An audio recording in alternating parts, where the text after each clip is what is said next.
L'une des citations les plus célèbres en ce qui concerne le charisme, c'est celle de Depardieu qui dit que le charisme ne se travaille pas. Il est inné. C'est avec un grand respect que je m'exprime en faux par rapport à cette citation parce que je ne suis pas d'accord en fait. Tu peux n'être pas charismatique, grandir pas charismatique, à force de travailler sur toi, devenir beaucoup plus charismatique. Si tu regardes des images de moi et ma personnalité il y a 5 ans, ça n'a absolument rien à voir avec qui je suis aujourd'hui. Et je sais que 5 ans plus tard n'aura absolument rien à voir avec ce que je suis aujourd'hui parce que je peux toujours m'améliorer. Dans cette vidéo, on va voir ensemble comment augmenter ton charisme x 10. Donc je vais te partager des astuces d'ici la fin de cette vidéo. Si tu appliques bien tout ce que je vais te partager ici, je pense que ça va te sauver la vie. Donc ce qu'on va voir en première partie, c'est quoi déjà le charisme. Deuxièmement, on va voir pourquoi il est hyper important de booster ton charisme, de vraiment travailler là-dessus. Et troisièmement, qu'est-ce que tu dois faire pour pouvoir augmenter ton charisme. Nous allons voir tout ça dans cette vidéo. Ça va aller très vite, donc reste jusqu'à la fin.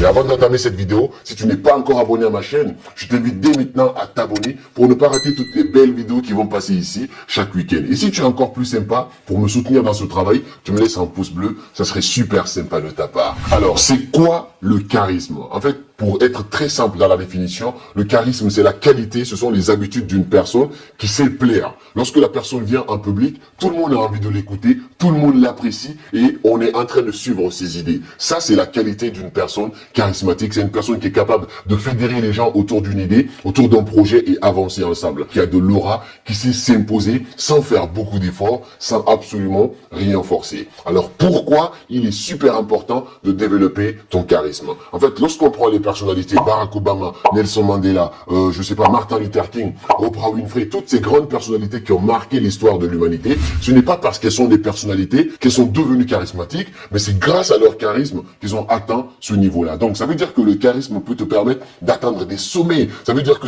le charisme peut t'aider à trouver un meilleur poste dans ton emploi. Le charisme peut t'aider à trouver la femme qui te plaît le plus parce que tu sais en fait plaire, tu sais comment appuyer sur quel bouton pour pouvoir bien t'imposer en société. Donc, être charismatique peut t'aider à vendre beaucoup si tu es dans une entreprise où tu dois vendre. Être charismatique peut t'aider à avoir des grands postes de responsabilité parce que les études ont montré qu'une personne belle et attirante ou une personne charismatique a 10 fois plus de chances de trouver un meilleur emploi ou même de devenir riche qu'une personne qui n'est pas charismatique. Donc, les qualités d'une personne charismatique vont vraiment t'aider à améliorer ta vie sur tous les plans, sur le plan personnel, professionnel, amical, relationnel, ainsi de suite. Et ça va t'aider à tisser énormément de liens. Même pour faire cette vidéo, si tu n'as pas assez de charisme, les gens n'ont pas tendance à rester et à t'écouter. Donc, c'est hyper important d'augmenter, de travailler sur ton charisme. Et c'est ce qu'on va essayer de voir dans cette vidéo. Alors, comment augmenter ton charisme? On va voir ensemble 7 astuces que tu peux commencer à mettre en place dès maintenant pour booster ton charisme progressivement. Et j'en suis sûr que si tu les appliques, d'ici la fin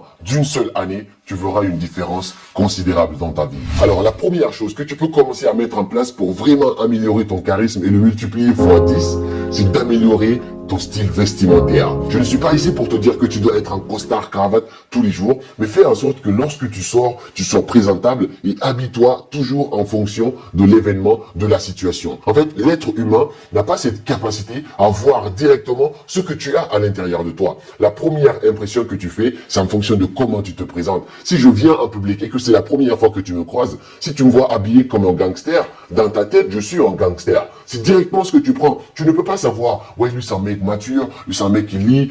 Non, la façon dont je me présente à toi, c'est ce que tu vois en premier et ton impression sur moi pendant un bon moment sera basée sur cela. Donc la façon dont tu t'habilles représente la façon dont les gens vont te prendre. Essaye d'améliorer ton style vestimentaire. Je n'ai pas dit que tu dois acheter des trucs hyper chers, mais tu peux t'habiller simplement, mais clean, de façon respectueuse. Ma mère, elle me l'a dit, elle m'a dit, en fait, quand elle part à des événements où elle s'habille vraiment super bien, même quand on la connaît pas, on lui laisse la place et elle s'assoit. Alors que si elle part et qu'elle ne s'habille pas vraiment très bien comme elle le veut pas, et ben directement, elle voit que l'attention des gens change en fonction de comment tu es habillé. Tu viens à un événement, même si tu n'es pas invité, même si on ne te connaît pas, si tu t'habilles super bien, on va croire que waouh, lui c'est vraiment quelqu'un. En fonction de qu'est-ce que tu portes, en fonction de dans quelle voiture tu viens, les gens te jugent par rapport à ça. C'est injuste, on est d'accord, mais c'est comme ça que ça se passe sur l'être humain, parce qu'on n'a pas cette capacité de voir ce qu'il y a à l'intérieur, donc on prend ce qu'il y a à la surface avant d'abord de te connaître. Le deuxième point que tu peux travailler pour vraiment booster ton charisme, c'est de travailler sur ton physique. Demande-toi quel objectif physique tu peux te fixer dès maintenant. Est-ce que tu as un surpoids? Alors tu te fixes un objectif de perte de poids. Est-ce que tu es assez fin? Tu as envie de prendre des muscles? Fixe-toi un objectif et travaille là-dessus parce que c'est hyper important d'être bien physiquement parce que, en fait, ça a été prouvé, une personne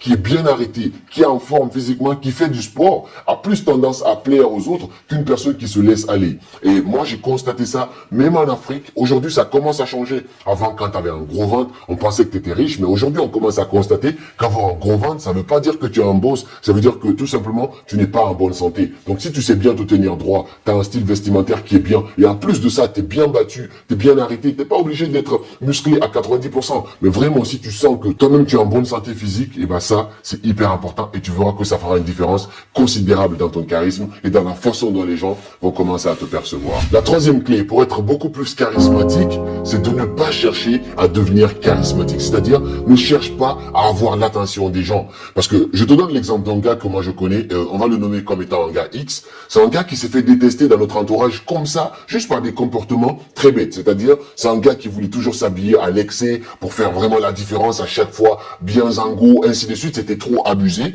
Et c'est bien de bien s'habiller, mais c'était un peu abusé. Et au-delà de ça, lorsque vous êtes en public, c'est toujours lui qui prend la parole, c'est toujours lui qui raconte des histoires, ainsi de suite. Ok, c'est bien de prendre le devant, parce que c'est hyper important d'être devant, mais quand tu abuses de cela, toi tu sais pas te taire, tu sais pas écouter les autres, tu parles tout le temps, tu racontes ta vie sans que personne te demande, et au-delà de ça, parce que tu as tellement raconté, tu t'inventes même des histoires, juste par besoin de validation, ça, au lieu de te rendre charismatique, ça va faire tout l'inverse, et tu vas te faire détester en public. Ne sois pas quelqu'un qui force, qui insiste, sois toi-même de façon plus naturelle, et concentre-toi sur toi. Je te jure que si tu ne cherches pas à plaire aux gens, alors directement tu plairas aux gens. Mais si tu commences à chercher à plaire, ça se remarque directement, les émotions se transmettent et tu vas voir que tu vas te mettre directement une balle dans le pied toi-même. Quatrième point sur lequel tu peux vraiment travailler pour augmenter ton charisme, c'est d'apprendre à sourire. Donc sourire, ça fait vraiment une différence considérable. Quand je te fais cette vidéo avec un sourire comme ça, tout naturel, c'est totalement différent que quand je te fais une vidéo comment devenir charismatique. Tu vois un peu la différence? Le sourire, c'est la serrure qui ouvre le cœur de n'importe quel individu. Donc quand tu souris, tu viens en public, tu as confiance en toi, tu es bien élégant, tu es super bien habillé, en disant bonjour aux gens, tu les regardes dans les yeux et tu souris, je te promets que ça fait la différence et tu vas voir que les gens vont avoir tendance à directement t'apprécier et te juger parce que ça, c'est la première impression que tu donnes. On dit que ce n'est pas parce que ta vie est dure que tu ne souris pas, mais c'est parce que tu ne souris pas que ta vie est dure. J'adore cette citation. Il y a une autre citation, c'est un proverbe chinois qui dit que celui qui ne sourit pas ne devrait pas tenir boutique. Même si tu es un vendeur, un sourire, ça change vraiment tout. Ça donne une connexion entre toi et les personnes qui sont en face de toi. Ce qui est génial encore dans le fait de sourire, c'est que même quand tu vas pas bien, quand tu souris, ça dégage des hormones positives dans ta tête et tu commences à te sentir bien. Et le sourire, c'est la seule chose qui cherche des raisons de justifier pourquoi il le fait. Donc quand tu souris, même s'il n'y a pas de raison, ton sourire va chercher des raisons pour associer le fait que tu souris à ces événements-là et ça va vraiment t'aider à te sentir mieux, donc à te sentir beaucoup plus à l'aise en public. Le cinquième point hyper important que tu peux vraiment travailler aussi pour devenir beaucoup plus charismatique, c'est de travailler sur ton langage oral. En fait, quand tu es une personne charismatique, ça veut dire que tu n'es pas forcément la personne qui parle le plus. Tu écoutes plus que tu ne parles. Donc, tu fais super attention à qui est là, qui dit quoi. Tu écoutes les gens, tu fais super attention à ce qu'on te dit. Les rares fois que tu ouvres ta bouche, tu dois faire en sorte que les gens ferment leur bouche et que toi, on t'écoute. Donc, tu ne parles pas beaucoup parce qu'on dit que ce n'est pas pour rien qu'on a deux oreilles et une seule bouche. Donc, on devrait écouter plus qu'on ne parle. Et quelqu'un qui ne parle pas beaucoup a tendance à être quelqu'un de très charismatique. Mais ça ne s'arrête pas là. Ce n'est pas parce que tu ne parles pas beaucoup que tu vas vraiment impressionner. Mais si tu ne parles pas beaucoup et que les rares fois que tu parles, ta voix, elle est imposante, ce que tu dis, c'est hyper propre, tu as vraiment travaillé sur ton langage oral et ce que tu dis est assez lucide et limpide et qu'il n'y a pas de grésillement dans ce que tu dis, ça, c'est hyper important. Et il y a un exercice que j'aime bien faire, c'est par exemple travailler sur l'articulation. Je sais que moi, j'ai beaucoup de problèmes avec les SC, les CH, j'avais du mal à dire chaussettes, des trucs comme ça. Mais à chaque fois, je m'entraînais à mettre ça dans ma bouche et je commence à prononcer une phrase qui est hyper difficile pour moi à prononcer. Donc, les chaussettes de l'archi-du-sèche sont-elles sèches? Archi-sèches. Ça, c'est un exemple pratique. Donc, les chaussettes de l'archi-du-sèche sont-elles sèches? Archi-sèches. J'ai encore du mal. C'est toujours pas propre, mais c'est comme ça que tu pourrais t'entraîner à faire ça, à utiliser des mots que tu as du mal et améliorer vraiment ton langage oral et que tu fais en sorte que quand tu parles, les rares fois où tu ouvres ta bouche, que les autres, eux, ils ferment leur bouche pour pouvoir t'écouter toi. Ça, c'est une qualité incroyable pour devenir beaucoup plus charismatique. Le 6e point que tu peux mettre en place pour vraiment booster ton charisme, celui-ci, il est hyper important, c'est que tu dois être défini par une compétence, une qualité spécifique. Aujourd'hui, on est dans un monde de conformistes. Tout le monde est pareil, tout le monde fait pareil, tout le monde se coiffe pareil. Comment toi, tu peux te distinguer des autres? Quelle est la différence qu'il y a entre toi et les autres personnes qui sont là? Est-ce que tu es passionné par le sport? On sait que tu es bon dans le sport. Est-ce que tu es passionné par la musique? On sait que tu es bon dans la musique. Est-ce que tu es passionné par quelque chose de spécifique que tu sais faire mieux que la plupart des personnes dans la salle? Si c'est comme ça, alors les gens vont vraiment te considérer. Je donne un exemple très simple. C'était très malhonnête, c'était pas cool, mais ça m'est arrivé. J'ai été à un événement. Je t'ai même pas invité. J'ai été invité par un ami. Je suis venu avec lui parce que j'avais changé de ville. Je voulais un peu me changer les idées. Et ben du coup, je me suis habillé en petit gangster. Je suis venu. Directement, on est rentré. On nous a pas du tout considéré. On n'avait même pas où s'asseoir. On était debout. On regardait les gens faire le truc, ainsi de suite. Et là, finalement, on me reconnaît. Le DJ, il me présente. Il dit, ouais, parmi nous, il y a Karamo, ainsi de suite. Et la différence se voit automatiquement. Après ça, on nous amène à manger, on nous donne des chaises pour s'asseoir. Les gens commencent vraiment à nous regarder différemment. Cela m'a fait beaucoup de mal. Je me suis dit, merde, mais si j'étais pas Karamo, on n'allait pas avoir tous ces privilèges qu'on est en train d'avoir maintenant. Mais je me suis dit, on est dans un monde où ça se passe comme ça. Est-ce que tu es identifié par une qualité spécifique? Ça va vraiment faire en sorte que les gens vont venir vers toi et tu vas te sentir beaucoup plus considéré et donc beaucoup plus charismatique parce que toi, tu es différent un petit peu de la moyenne. Le 7e et dernier point que je vais te partager dans cette vidéo, je sais qu'il y en a pas mal, mais je vais m'arrêter à ces 7 points pour pas que la vidéo soit très longue, c'est que tu dois être mystérieux. Le mystère, c'est une qualité incroyable d'une personne charismatique. En fait, tu ne dois pas être un livre bas prix que tout le monde a déjà lu. Ta vie doit avoir des petits mystères sur lesquels les gens vont toujours se demander, alors, c'est quoi ça dans sa vie? Qu'est-ce que lui il fait? Avec qui il sort? Et ainsi de suite. N'expose jamais toute ta vie à tout le monde. Même ta mère ne doit pas tout savoir sur toi. Même ta partenaire ne doit pas tout savoir sur toi ou ton partenaire. Parce que lorsque les gens savent absolument tout sur toi, il n'y a plus du tout de questions à se poser à propos de toi. Parce que tu es comme un livre qu'on a déjà lu à 100 fois. Du coup, on n'a plus besoin d'aller relire ce livre. C'est très important de garder une dose de mystère sur toi. N'expose jamais toute ta vie. Les gens doivent connaître peut-être ton histoire, c'est hyper important, mais il y a des choses sur lesquelles les gens doivent toujours se poser la question à propos de toi, et ça, je te promets que ça va faire une différence. Donc, être quelqu'un de mystérieux, qu'on se demande, mais pourquoi il fait ça? Mais pourquoi il s'habille comme ça? Mais pourquoi il a ce style-là? Pourquoi il vient toujours à cette heure?